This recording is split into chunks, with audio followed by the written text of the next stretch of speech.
नमस्कार दोस्तों, मैं डॉक्टर देवांशु गुप्ता, को फाउंडर दैडो। दोस्तों, आज के वीडियो में हम बात करेंगे ड्राई आइज या आंखों के सूखेपन के बारे में, जिसके कारण मरीज को आंखों में चुभन, जलन, आंखों का लाल हो जाना या आंखों में धुंधलापन हो जाने जैसे लक्षण आते हैं। इस वीडियो में हम बात करेंगे ड्राई आइज के कारण, लक्षण और इलाज के बारे में। यह जानकारी हमें जयपुर की अनुभवी आई स्पेशलिस्ट डॉक्टर नेहा पाठक देंगी, जिन्होंने प्रसिद्ध अरविंद आई हॉस्पिटल से कॉर्निया में फेलोशिप प्राप्त की है और इस बीमारी की ये विशेषज्ञ हैं। तो चलिए मिलते हैं डॉक्टर नेहा पाठक से। Hello everyone, I am doctor Neha Pathak. आज हम बात करेंगे ड्राई आइज के बारे में। तो सबसे पहले हम बात करते हैं आँखों के बारे में। Eyes are precious gift of God. इन आँखों के ज़रिए हम भगवान की बनाई हुई सुंदर दुनिया को देख सकते हैं। That means they are highly specialised organs. ये छोटी छोटी आँखें भगवान ने बहुत ही डिटेलिंग और खूबसूरती के साथ बनाई हैं। तो इनका प्रोटेक्शन करने के लिए डैमेजेस से भगवान ने कुछ मैकेनिज़म्स भी दिए हैं आँखों को। इसके लिए सबसे ज़्यादा ज़रूरी है आँख का जो फ्रंट सरफेस है, यानी आँख की सतह, उसका मॉइस्ट रहना। इसके लिए भगवान ने एक टियर फिल्म बनाई है जो कि आँखों को हर टाइम कवर करके रखती है। तो ये टियर फिल्म या नमी की जो परत है आँखों के ऊपर, ये आती कहाँ से है? ये हमारी आँखों के ऊपर और बाहर की साइड, ये जो हड्डी है, इसके नीचे लेक्राइमल ग्लैंड्स होते हैं, जिसे हम पानी का रिजर्वॉयर भी कह सकते हैं। उसमें पानी इकट्ठा होता है जो कि धीरे धीरे ये टियर फिल्म को आँखों के ऊपर रिलीज़ करता है। फिर इस पानी को आँखों के ऊपर इवनली स्प्रेड करने का काम हमारी पलकें करती हैं। जो हमारी पलकें बार बार झपकती हैं, उसके थ्रू इवनली ये परत हमारी आँखों के ऊपर स्प्रेड हो जाती है। अब ये जो आंसुओं की परत है, ये वातावरण के अंदर भाप ना बन जाए, एवेपोरेट ना हो जाए, उसके लिए एक ऑयल की लेयर टियर फिल्म के ऊपर यूनिफॉर्मली डिस्ट्रीब्यूटेड होती है। ये कहाँ से आती है? ये हमारी जो पलकें होती हैं, उसमें छोटे छोटे ऑयल ग्लैंड्स होते हैं जो कि ये ऑयल की लेयर टियर फिल्म के ऊपर रिलीज़ करते हैं। तो बेसिकली ये 3 मैकेनिज़म्स हैं जो कि जन्म से लेकर अपनी काफ़ी उम्र तक ये टियर फिल्म को एक हेल्दी वे में आंखों के ऊपर बनाए के रखने में हेल्प करते हैं। अब इस टियर फिल्म में कुछ भी अगर डिस्टर्बेंस होता है, उस कंडीशन को हम ड्राई आई कहते हैं। तो उसके बहुत सारे डिलीटीरियस इफ़ेक्ट्स होते हैं आँख पे, जो कि बहुत परेशानियाँ और देखने में भी दिक्कत कर सकते हैं। तो अभी हमने समझा कि ड्राई आइज़ क्या होती हैं। ड्राई आइज़ मीन्स आंखों के ऊपर जो नमी की परत होती है, उसका अभाव या उसमें कुछ भी डिस्टर्बेंस होना। तो किन किन कारणों से ड्राई आई हमारी आंखों में हो सकती है? इसके 2 कारण हो सकते हैं। एक तो लेक्राइमल ग्लैंड से आंसुओं का कम बनना, यानी यहाँ जो ग्लैंड था वहाँ से आंसू ही कम बन रहे हैं। दूसरा, आंसू तो बन रहे हैं बट वो बहुत ही जल्दी इवेपोरेट या भाप बन जा रहे हैं। दोनों ही स्थितियों में मरीज को ड्राई आई हो जाती है। ठीक है, तो एक्वस डेफिशिएंट ड्राई आई के क्या कारण हो सकते हैं? एक तो बढ़ती हुई उम्र के साथ आंसू कम बनते हैं। पानी बॉडी में कम होता है तो आंसू भी कम बनते हैं।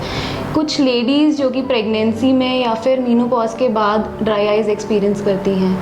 और भी कारण हो सकते हैं, जैसे अगर आप कोई दवाइयाँ ले रहे हैं अपनी एलर्जी या खांसी, कफ या डिप्रेशन के लिए, उन दवाइयों से भी आंसू बनने कम हो जाते हैं। या फिर आप में शरीर में कोई बीमारियाँ हैं, जैसे कि रूमेटॉइड आर्थराइटिस, ल्यूपस, डायबिटीज़ या थायराइड। इसके अलावा जो दूसरा मेन कारण है ड्राई आइज का, यानी जिसमें आंसू तो बन रहे हैं बट वो जल्दी इवेपोरेट या भाप बन जा रहे हैं, तो वो किन किन स्थितियों में हो सकता है? तो उसके लिए जो हम लोग ने समझा था कि ऑयल ग्लैंड्स होते हैं हमारी पलकों में, जो कि एक ऑयल की लेयर बनाते हैं आंसुओं के ऊपर। अगर वो ऑयल ग्लैंड्स यानी मेबोमियन ग्लैंड्स ही सही तरीके से काम नहीं कर रहे हैं, तो उस स्थिति में हमारे जो आंसू बने वो जल्दी इवेपोरेट हो जाएंगे। दूसरा, इसका कारण हो सकता है आप बहुत ही हवादार या फिर डस्टी या फिर हॉट एंड ड्राई क्लाइमेट में रहते हैं, जैसे कि पंखे और एसी की तेज़ हवा के नीचे आप ज़्यादा रहते हैं, तो वो जो भी टियर फिल्म बनेगी वो बहुत जल्दी इवेपोरेट हो जाएगी। और तीसरा और बहुत बड़ा कारण जो आजकल बहुत ही कॉमनली देखा जा रहा है, वो है कंप्यूटर विजन सिंड्रोम, यानी आप कंप्यूटर स्क्रीन या फिर अपने मोबाइल फ़ोन पे अत्यधिक टाइम स्पेंड कर रहे हैं, उसके कारण भी ड्राई आइज हो सकती है। अब हम जानेंगे ड्राई आई के लक्षणों के बारे में। ठीक है, आप कैसे जानेंगे कि आपको ड्राई आइज हो सकती हैं? आँख में रेडनेस होना यानी लाली होना, आँख में फॉरेन बॉडी सेंसेशन या फिर इरिटेशन या फिर चुभन होना, या फिर आँख में खुजली होना या धुंधला दिखना या फिर जलन होना। ये सब लक्षण ड्राई आइज के पेशेंट्स में देखे जाते हैं। जो कि इनिशियली बहुत माइल्ड रहते हैं, और अगर हम इग्नोर कर रहे हैं, डॉक्टर को नहीं दिखा रहे हैं, कोई ट्रीटमेंट नहीं ले रहे हैं, तो ये सारे लक्षण बहुत सीवियर हो जाते हैं एंड देखने में बहुत ज़्यादा दिक्कत आ सकती है पेशेंट को। अब हम डिस्कस करेंगे ड्राई आइज़ का ट्रीटमेंट या फिर इसका इलाज। तो सबसे पहले तो जो भी लक्षण अभी हमने डिस्कस किए थे, अगर ऐसा आपको कुछ भी फील हो रहा है आंखों में, तो अपने आई के स्पेशलिस्ट को दिखाएं, उनसे जाके मिलें, क्योंकि ड्राई आइज़ के ट्रीटमेंट से पहले उसका कारण जानना बहुत ज़रूरी है। जो काम सिर्फ एक आई स्पेशलिस्ट कर पाएंगे, वो आपसे पहले आपकी बीमारी के बारे में जानेंगे, आपके सिम्टम्स के बारे में पूछेंगे, आपकी हिस्ट्री पूछेंगे, आपके शरीर में और कोई बीमारियां तो नहीं है वो पूछेंगे, आप कोई और दवाइयों का सेवन तो नहीं कर रहे हैं वो पूछेंगे। उसके बाद वो आपकी आंखों की जांच एक स्पेशलाइज्ड इंस्ट्रूमेंट स्लिट लैम्प में करेंगे। उसके अलावा कुछ और टेस्ट होते हैं जो कि ड्राई आई के पेशेंट्स में किए जाते हैं। ये सब करने के बाद तथा कुछ ब्लड टेस्ट भी करेंगे, जिससे अगर आपके शरीर में कुछ बीमारियां जैसे कि आर्थराइटिस या डायबिटीज़ या थायराइड, उसके बारे में और उसकी सीवियरिटी के बारे में भी हमें पता चल पाएगा। ये सब करने के बाद वो आपकी बीमारी को क्लासिफाई करेंगे कि ड्राई आई आंसू कम बनने की वजह से है या आंसू बन रहे हैं लेकिन इवेपोरेट जल्दी हो रहे हैं इस वजह से हैं। तो वो डिजीज़ को क्लासिफाई करेंगे into aqueous deficient dry eye और इवेपोरेटिव ड्राई आई। जब ये क्लासिफिकेशन हो जाएगी, then they will treat your eye according to the cause.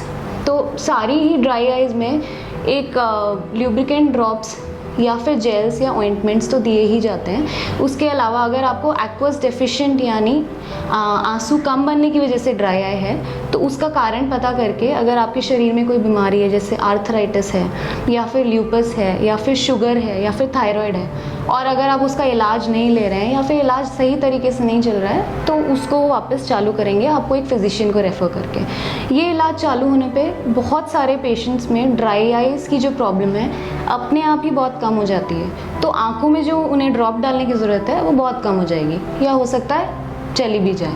ठीक है। दूसरा, उसके अलावा अगर आप कोई और दवाइयाँ का सेवन कर रहे हैं जिनकी वजह से ड्राइनेस हो रही है, तो हो सकता है आपका आई डॉक्टर फिजिशियन की मदद से आपको एडवाइस करे कि उनको कम करें या फिर उनको बंद कर दें। इसके अलावा अगर आप में इवेपोरेटिव ड्राई आई वो डायग्नोस करते हैं और अगर उसका कारण है मीबोमियन ग्लैंड डिसफंक्शन, यानी जो पलकों के ऑयल ग्लैंड्स हैं वो ढंग से ऑयल नहीं बना पा रहे हैं या फिर कम ऑयल बना रहे हैं, तो उसका ट्रीटमेंट क्या रहता है, आपको हॉट फर्मेंटेशन यानी एक गर्म कपड़े से आपके पलकों की मसाज करनी है 2-3 मिनट तक। उसके बाद पलकों की मालिश करनी है। जो ऊपर वाली पलकें आप नीचे देखेंगे और इस तरीके से हल्के हाथों से पलकों की मसाज करेंगे। मसाज करते टाइम ध्यान रहे आपको बस ये उंगली से नीचे की तरफ पलक पे प्रेशर लगाना है, आँख को अंदर को नहीं दबाना है। उसी तरीके से नीचे वाली पलक पे आप ऊपर देखेंगे और नीचे से ऊपर की तरफ मालिश करेंगे। ये गरम सेक करने के बाद आपको करना है। इसके अलावा अगर इवेपोरेटिव ड्राई आई का कारण है, आप बहुत ही एयरी एनवायरनमेंट में रहते हैं, तो your doctor will advise you to avoid direct exposure to fan और एसी एयर। तो फैन के नीचे लेट के या बैठ के आप काम ना करें, या एसी की डायरेक्ट हवा में ना रहें ज़्यादा। उसके अलावा अगर आप कंप्यूटर विजन सिंड्रोम से ग्रसित हैं, यानी एक्सेसिव टाइम स्पेंड करते हैं मोबाइल्स पे या कंप्यूटर्स पे, तो उसके लिए क्या ट्रीटमेंट रहेगा, अब हम उसके बारे में डिस्कस करेंगे अपने अगले सेगमेंट में। तो अब हम डिस्कस करेंगे कंप्यूटर विजन सिंड्रोम या फिर डिजिटल आई स्ट्रेन के बारे में। तो कंप्यूटर विजन सिंड्रोम या digital eye strain, it's not just about dry eyes. इसमें हमें और भी सारी प्रॉब्लम्स होती हैं, जैसे कि सर दुखना, आंखों में डिस्कम्फर्ट होना, इरिटेशन होना। And what is this all because of? It is all because of increase screen time, यानी कि मोबाइल्स, लैपटॉप्स, पीसीज पे बहुत ज़्यादा टाइम स्पेंड करना। उस वजह से जो भी प्रॉब्लम्स होती हैं वो इस सिंड्रोम में क्लासीफाई होती हैं।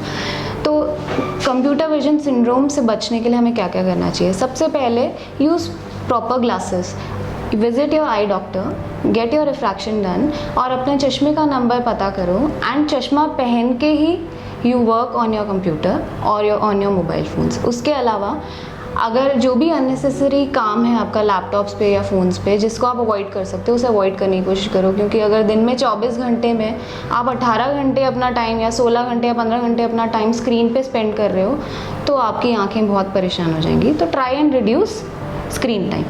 उसके अलावा अगर बहुत ज़रूरी जो काम है आपका स्क्रीन का, अगर आपका काम ही कंप्यूटर से रिलेटेड है और आप बहुत ज़्यादा रिड्यूस नहीं कर सकते हो अपने स्क्रीन टाइम को, तो try and follow some rules, जैसे कि ब्लिंक फ्रीक्वेंटली। आंखें अपनी ब्लिंक करते रहिए, क्योंकि ब्लिंक करने से ही वो जो टीयर्स हमारे लैक्राइमल ग्लैंड्स बनाते हैं वो पूरी आई पे स्प्रेड होते हैं और ड्राई आइज़ होने से बच जाती है। उसके अलावा फॉलो 20-20-20 रूल। 20-20-20 रूल क्यों ज़रूरी है? जब हम पास का काम करते हैं हम बहुत देर तक, तो हमारे आँख के अंदर एक मांसपेशी होती है जो कि जकड़ जाती है। जस्ट लाइक इमेजिन आप पुशअप्स कर रहे हैं, करे ही जा रहे हैं, तो आपकी कुछ मसल्स हैं जो कि कॉन्ट्रैक्ट हो जाएंगी और जकड़ जाएंगी, तो आपके बॉडी में पेन होगा। उसी तरीके से हमारी आंखों में भी दर्द होता है अगर हम बहुत देर तक पास का काम करते हैं तो उस दर्द को ठीक करने के लिए आप हर 20 मिनट बाद 20 सेकेंड के लिए 20 फीट की दूरी पर देखो। दूर देखने से आँख की वो जो मसल जकड़ी हुई थी वो रिलैक्स हो जाती है और आँख में या सर में जो दर्द हो रहा था वो ठीक हो जाता है। इसके अलावा हर 2 घंटे बाद 15 मिनट का कम से कम आपको ब्रेक लेना है, जिसमें आपको कोई मोबाइल फ़ोन्स या कोई लैपटॉप या कोई कंप्यूटर नहीं देखना है, फ्री टाइम लेना है। इसके अलावा अगर आप कंप्यूटर प्रोफेशनल हैं एंड कंप्यूटर में आपका सारे दिन काम रहता है, इन सारे प्रिकॉशंस के अलावा आपका जो पोस्चर है और कैसे आपको लैपटॉप के सामने बैठना है वो कुछ पॉइंट्स मैं आपको बताऊंगी। आप एक चेयर पे स्ट्रेट बैठेंगे एंड आपका कंप्यूटर स्क्रीन आपसे 50 to 75 सेंटीमीटर की दूरी पे होना चाहिए एंड आपकी आईज़ और स्क्रीन का जो टॉप मोस्ट लेवल है वो सेम हाइट पे होने चाहिए। तो अपनी टेबल और चेयर की हाइट आप इस तरीके से एडजस्ट करें कि आपके स्क्रीन का जो टॉप मोस्ट लेवल है आपकी आंखों के लेवल पे है। उसके अलावा आप अपने कंप्यूटर पे एंटी ग्लेयर स्क्रीन लगाएं। उसके अलावा जो लाइट्स हैं वो इस तरीके से रूम में लगाएं कि वो स्क्रीन पे डायरेक्टली ना पड़े, क्योंकि अगर वो लाइट स्क्रीन पे पड़ती हैं और आपकी स्क्रीन पे एंटी ग्लेयर स्क्रीन नहीं है तो सारी लाइट्स आपकी आईज़ पे आती हैं और वो आपको बहुत डिस्टर्ब करती हैं, ग्लेयर करती हैं और कंप्यूटर विजन सिंड्रोम करती हैं। तो observe all these precautions and wish you all healthy life ahead. तो दोस्तों यह थी जानकारी ड्राई आइज़ के कारण, लक्षण और इलाज के बारे में। डॉक्टर नेहा पाठक के अपॉइंटमेंट के लिए आप हमारी वेबसाइट www.didoc.com को विजिट कर सकते हैं या फिर आप हमें नीचे दिए गए नंबर पर व्हाट्सएप कर सकते हैं। दोस्तों ऐसी और हेल्थ और मेडिकल से रिलेटेड जानकारी के लिए आप हमारे यूट्यूब चैनल डायडॉक हेल्थ को सब्सक्राइब करें। स्वस्थ रहें, सुरक्षित रहें। धन्यवाद।